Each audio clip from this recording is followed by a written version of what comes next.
Buenos días, queridos telespectadores de Aurea Televisión. Otro día más estamos aquí con ustedes, fieles a nuestro propósito de comunicar, entretener y sobre todo informar sobre aquellos temas que pudieran ser de interés o consideramos que pueden ser de interés para todos ustedes. Tenemos hoy un invitado de lujo. Tenemos a Jesús Manuel García Díaz, que es el director del Centro Asociado de la UNED aquí en Orense y del aula creo que del Barco de Valdeorras. De Valdeorras. Del aula de Valdeorras. Y estamos aquí para comentar con él el fruto de su trabajo y que dio base a su tesis doctoral, que es la depuración del magisterio nacional en la provincia de La Coruña. Vemos aquí en los primeros años del franquismo. Es un libro, al parecer, muy interesante, muy buenas críticas. Yo debo confesar que no lo he leído porque todavía me enteré hace poco de que tenía que entrevistarte y con mucho placer. Jesús, por favor, cuéntanos, ¿qué es la depuración del magisterio? Cuéntanos brevemente. Sí, porque además a la gente le sorprende la palabra depuración. Parece que estamos depurando las aguas. Depuración es la purga. La purga. Para que todo el mundo lo entienda. Cuando los sublevados se hacen con el poder, quieren cambiar la mentalidad de los maestros. Eso les surgía. ¿Por qué? Porque el maestro es el que está en contacto con los niños pequeños para inculcarle los valores de la Nueva España. Entonces el colectivo del magisterio fue un colectivo para los sublevados urgentísimo de depurar. Para entendernos mejor, la represión del franquismo tiene tres patas. Una es la represión física, es decir, aquellas personas que fueron fusiladas, torturadas, paseadas, etcétera, etcétera, encarceladas. La depuración económica, esas personas de la izquierda que fueron, digamos, que les quitaron todo lo que tenían. Y luego está la depuración administrativa, que es de lo que va esta tesis doctoral que dio lugar a esa monografía y que en este caso concreto mío se centra exclusivamente en la provincia de A Coruña. También tengo que decir que con la metodología que nosotros usamos es el estudio más completo que sobre el tema se ha hecho en Galicia, sobre una provincia, y es de los más nuevos, de los más recientes en toda España. Hay otras provincias muy bien estudiadas, pero con esta metodología podemos decir que este es el primero. Y de eso se trata, es decir, yo me sitúo en el poder y quiero que estos maestros, estamos en agosto, que en septiembre van a empezar el nuevo curso, digámoslo así, hay que abrirles la cabeza, quitarle las ideas democráticas e insuflarles la nueva ideología. Podemos decir que en este aspecto es curioso lo que me dices, además es sobrecogedor. Recuerdo haber leído un aforismo de Nietzsche que decía que la mejor forma de corromper a un adolescente es enseñarle a estimar más al que piensa como él que al que piensa de forma distinta. Porque la primera opción significa empobrecimiento, o sea, rechazo aquello que no me es propio, aquello que no conozco, mientras que la segunda opción significa enriquecimiento, análisis y evidentemente un bucle de progreso. Entonces, en este aspecto, lo que era la estrategia de depuración es maquiavélica, malévola y perversa. Además muy bien hecha, que lo consiguieron, pensamiento único y todo lo que no sea lo que nosotros pensamos, eliminarlo literalmente. Mira, Jesús, ¿puedes explicarnos por qué un tema que... ¿Cómo surgió la idea de centrarte en esto? ¿Por qué el tema? Si pues mira, a nivel personal. En mi caso es muy fácil de... Bueno, obviamente, los ourensanos que me conocen saben que yo, antes de este libro, publiqué otra investigación, que fue una tesis, se llama así, tesina de licenciatura de grado de Patrimonio Histórico, que es el famoso estudio de la Plaza de San Martiño. Cuando defendí aquel trabajo ante el tribunal, a pesar de que algún miembro del tribunal decía que tranquilamente por el volumen de investigación podía pasar por tesis doctoral, no pasó porque no daba para más. La Plaza de San Martiño es lo que es, reconstruimos su historia y otros aspectos de la catedral ya están bien estudiados. Faltaba estudiar la catedral por la parte occidental. Y entonces, bueno, pues recuerdo aquella mañana que mi directora me había dicho eso y según bajo me encuentro con que después fue el feliz director de mi tesis doctoral, Julio Prada, y me habló de que podía hacer tranquilamente una tesis sobre depuración del magisterio. Sabéis que el profesor, el doctor Julio Prada, es una autoridad en España en el estudio no de sé. la represión del franquismo. Sí. Bueno, pues yo dije que sí, me enrolé y me dieron a elegir provincia de Coruña o provincia de Pontevedra. Y me quedé con la de Coruña porque me parecía mucho más interesante en el sentido de que en Coruña hay 3 grandes ciudades para lo que es la provincia: Coruña, Santiago, Ferrol, y ya solo con eso era interesante ver qué pasa en esas ciudades. Me decanté por A Coruña y fueron casi 4 años Caray. de dedicación exclusiva a esta investigación. El libro, que es prácticamente la tesis, son más de 2.500 citas a pie de página documentales y algo así como cerca de 600 libros en la bibliografía consultados, más páginas web, revistas, etc. Y un montón de archivos. Ese trabajo no se podría hacer, como hoy no se puede hacer un trabajo completo de depuración del magisterio si no estudias los expedientes de los maestros, que en el 98% de las provincias de España duermen esos documentos en Alcalá de Henares, en el AGA, en el Archivo General Sí, de la Administración. lo leí. En el resumen, mira una cosa, Jesús, ¿puedes un poco resumirnos qué significa el premio Luis Tilbe? ¿Qué Pues hombre, significa a nivel de reconocimiento? el premio Luis Tilbe lo concede la fundación homónima, que está en Santiago de Compostela, y desde hace unos años pues lo dan en distintos ámbitos: en el ámbito de la divulgación científica y de la historia, en otros apartados, pues ahora mismo no te sabría decir, pero son 4 o 5 apartados, también en ayudas sociales, etcétera. Y bueno, pues me acuerdo que el día que yo estaba defendiendo en la Facultad de Historia mi tesis doctoral, pues ya había algún representante de la Fundación y al acabar me dijo que les encantaría que contactase con ellos porque les parecía un tema digno para ser publicado.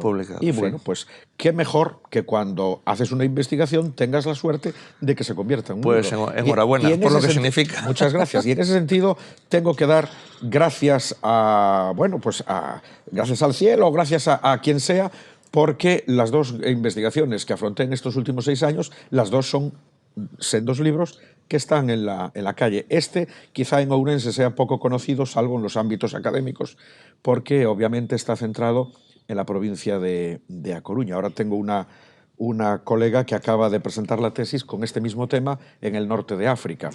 Caray, mira una cosa, ¿nos puedes resumir brevemente, a grandes rasgos? Estamos para un público muy generalista, yo también no es mi campo la historia. ¿Las conclusiones más relevantes del trabajo? ¿Es posible preguntar esto? Sí, ¿qué es puedes posible. decirnos? Pues mira, las conclusiones es que, a ver, ¿cómo te lo puedo explicar? Primero, el franquismo, para cambiar, digamos, la mente de los maestros, ideó un proceso de depuración que le salió redondo.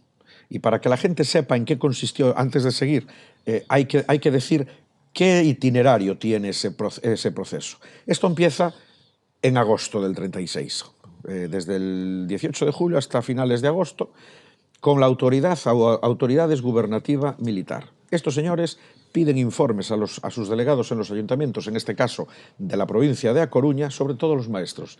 Y si hay un maestro del que dicen que es extremista, que es comunista, que no es religioso, pues como se suele decir, Dios te libre de un Chafoy o Dios te libre de un San Benito, porque la reacción era separarlos del magisterio. Pero no es curioso de los sanbenitos, porque también se Claro. aplicó al judaísmo en Tui, ahí los sanbenitos. Y además aquí no había opción de recurrir. O sea, No había opción de recurrir, claro. Terrible. Te califican de algo y ahí te quedas, con lo que te pueda caer. Yo también lo conozco, con otros temas, pero conozco eso. A finales de agosto, principios de septiembre, los militares dicen que, bueno, que de esto se tiene que encargar la autoridad educativa que corresponda. En Galicia, la autoridad máxima era el rector de la Universidad de Santiago. También hay datos de expedientes, porque el rector ya pide datos a los alcaldes de los ayuntamientos para formar el expediente del maestro, y el maestro ya puede, digamos que, presentar su pliego de descargo.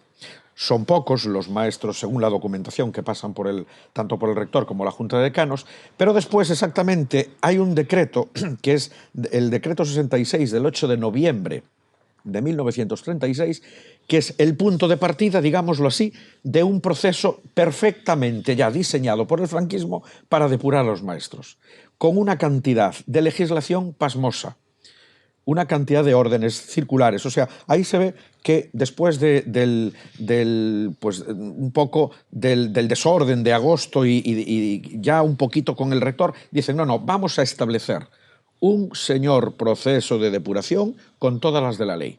Y lo hacen con ese decreto del número 66 del 8 de noviembre, porque ahí es donde empieza la primera de las distintas instancias depuradoras, porque no es una, son varias. Es como una línea de metro con varias estaciones.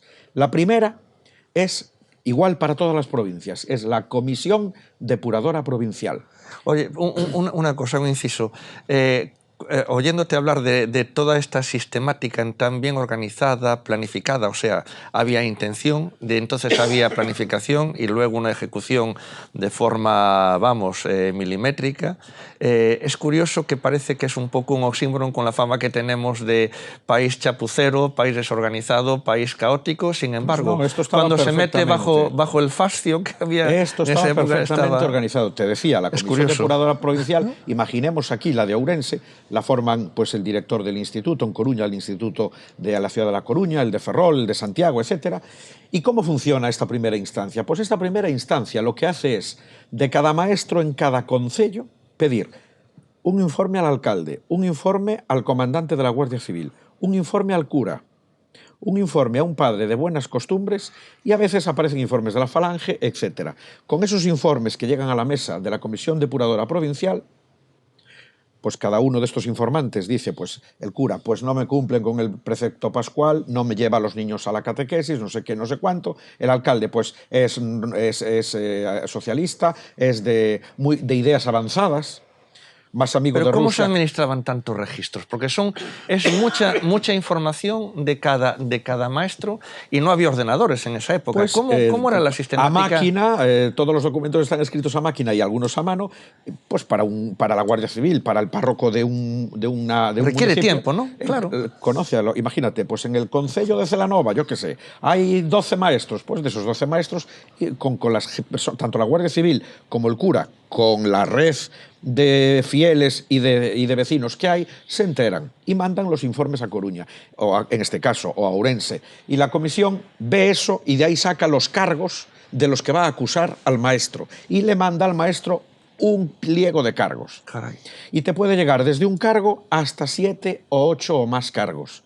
Y todos, pues, que no vas a misa, que no cumples con el precepto pascual, que no cumples con tus labores docentes, que participaste en las elecciones de febrero del 36, que eras simpatizante del Frente Popular, etcétera, etcétera. Y si no tenías ninguna carga, porque hay casos de maestros que nadie informa en sentido contrario, pues al final te ponen, ese sí que es un San Benito, es un comodín. Ayudó a las familias de los maestros presos por los sucesos revolucionarios de Asturias. Caray. Por la Comisión Depuradora Provincial, que es la primera, pasan en Coruña 1967 maestros. Y luego todo lo que ella decide pasa a Madrid a la Comisión de Cultura y Enseñanza, que es la siguiente instancia. Aquí, en el caso de Coruña, la vemos actuar poco, porque casi en todo estaba conforme con lo que decía la Comisión Provincial. Luego aparece en escena en el 38 el Ministerio de Educación Nacional. Y el Ministerio de Educación Nacional tiene dos patas. Una es lo que nosotros llamamos la OTA, Oficina Técnico-Administrativa, y la otra es la CSD, que es la Comisión Superior Dictaminadora de Expedientes de Depuración. La OTA, la función que tiene, aunque no era exactamente esa, es, aquí con el Ministerio hay que decir que ya los que vienen de la Comisión Depuradora pueden recurrir.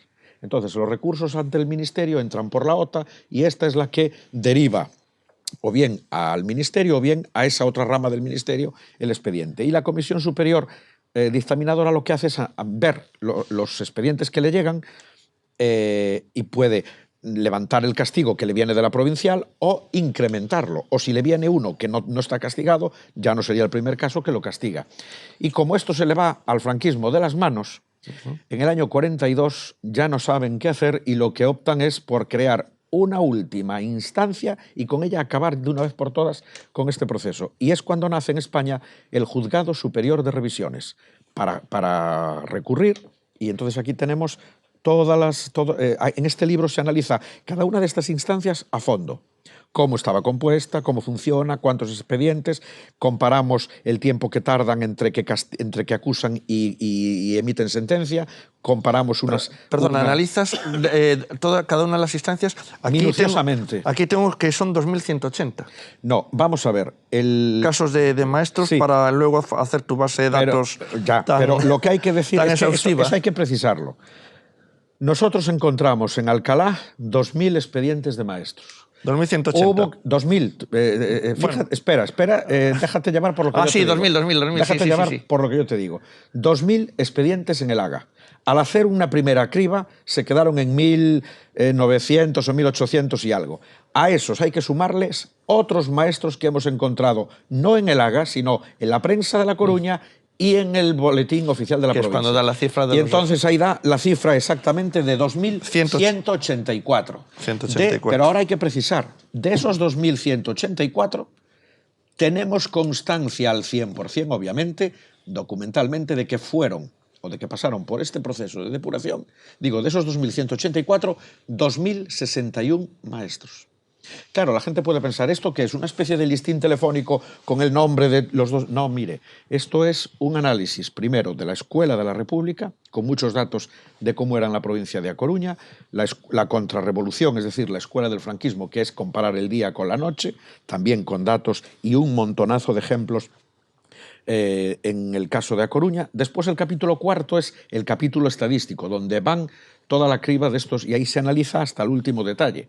El investigador que consulte la obra pues va a ver que, que en ningún otro estudio hecho hasta el momento en España se llega a una minuciosidad tan... esto es como bajar a pie de tierra en un dron.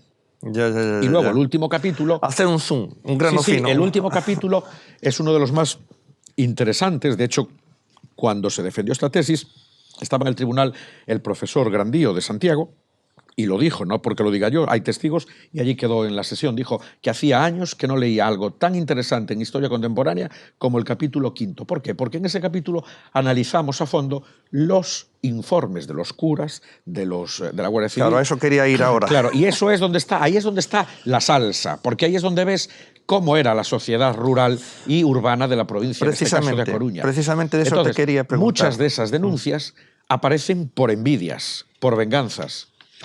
Y ahí es donde te das cuenta, bueno, pues de la sociedad que teníamos hace 80 años. Es el otro aspecto tangencial que quería comentar de tu libro, Jesús.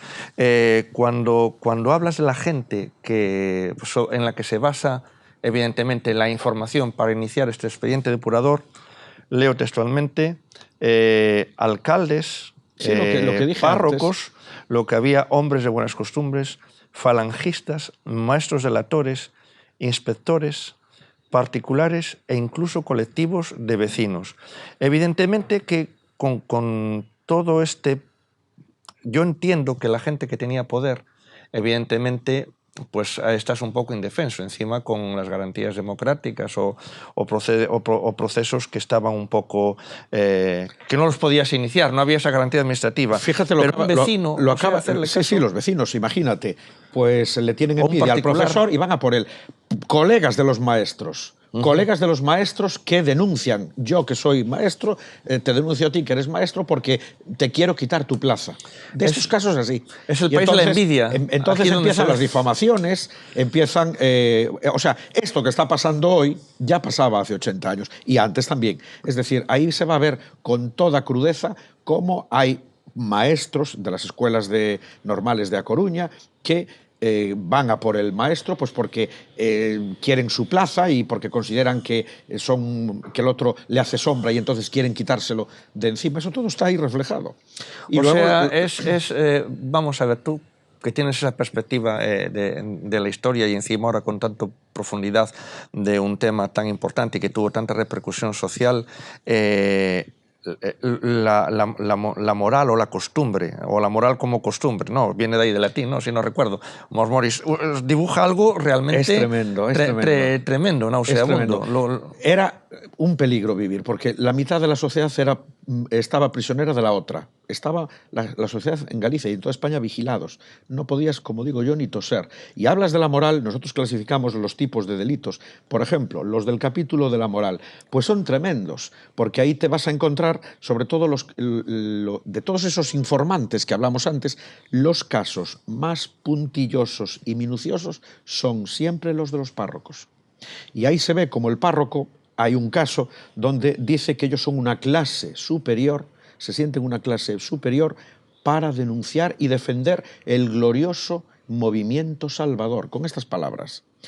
Y de la misma manera que son muy dados a ser muy puntillosos, que eso está ahí, lo dice la documentación, no lo digo yo, pues hay casos de sacerdotes que al mismo tiempo tienen miedo y le dicen a las autoridades de la comisión: oiga, mire, yo firmo este informe en contra de este maestro, pero que no figure mi nombre, porque ellos tenían miedo de que al volver a la parroquia se le revolviese la feligresía, pero se le revolviese haciéndole el vacío, simplemente. Ya, entonces no tuviesen poder. Ahí es donde ves también, por un lado se sentían fuertes, pero por otro se sentían débiles, tenían miedo. No todos hay casos de curas que informan bien, pero además, si hoy, en noviembre del 36, si ponen a caldo, por decirlo así, a un profesor, a lo mejor a los 4 meses el mismo cura dice que era un magnífico profesor. Para eso también te hace ver el rebumbio, es decir, la tormenta que había entre agosto y en el primer trimestre, que a donde dije Diego, pues... Yo, de todas maneras, perdóname que incida sobre esto, entiendo, o quizá entiendo por qué alguien desde un estamento de poder, sea religioso o sea, digamos, militar, pues ponga en marcha estos procesos depurativos. Al fin y al cabo, lo que quiere una estructura que tiene poder es mantenerse a su poder para perpetuarse. Pero lo que a mí me parece más significativo es que un particular, una persona, simplemente con todo lo que significa esa ausencia de empatía, donde radica la auténtica maldad, en la ausencia de empatía, y se justifique por qué haces tú eso, por qué denuncias a alguien que obedezca a envidia y a auténtica maldad como ausencia de empatía, lo veo más significativo para dibujar cómo es esa sociedad en ese momento. Es sobre que todo este libro te da un retrato bastante triste de cómo era la Galicia rural en aquella época. Bastante triste y bastante... O sea, es muy rico por los datos que da y al mismo tiempo es pobre, que te da la imagen de una sociedad que, vamos, que mejor... Mira, a eso viste que antes, fuera de cámaras, veías que tenía yo aquí apuntado lo de qué hay de cierto de eso, de que en el pueblo más, con la connotación más peyorativa, envilece, embrutece y engorda, cuando sobre todo es una máxima que hay un poco triste. A ver, pero... podemos decir un detalle y es el siguiente, con las conclusiones que me preguntabas. Lo llevaron a rajatabla, vale. En los resultados de la provincia de A Coruña, ¿cuántos maestros al final del proceso fueron castigados? Bueno, pues resulta que nos encontramos que fueron muy pocos, apenas un 22%. Y entonces, ¿cómo se come esto? Es Caray, decir, 22%. Aquí se acalla a todas esas personas que cuando estudian este aspecto del franquismo acaban siempre con el mismo colofón. O el franquismo que machacó, que no sé qué, Pues ahí se ve que en el caso de una provincia como la de A Coruña, el proceso de depuración, los resultados que da es que más del 78% de los maestros no sufrieron castigo. Pero de la misma manera que digo esto, también no nos podemos olvidar, para que nadie se lleve las manos a la cabeza, que aún así el proceso de depuración, todos ellos que lo pasaron, tanto los que lo superaron como los que no, durante ese proceso lo pasaron francamente mal. Caray, Yo, después de ver esto, vamos, es que no se lo deseo a nadie. Pero sobre todo porque, volviendo a lo de antes, de ese 20%, con lo que nos ponemos en... ¿Cuántos son? En 400 personas. Pues más o menos. Más o menos 400 personas de los 2.100 y pico.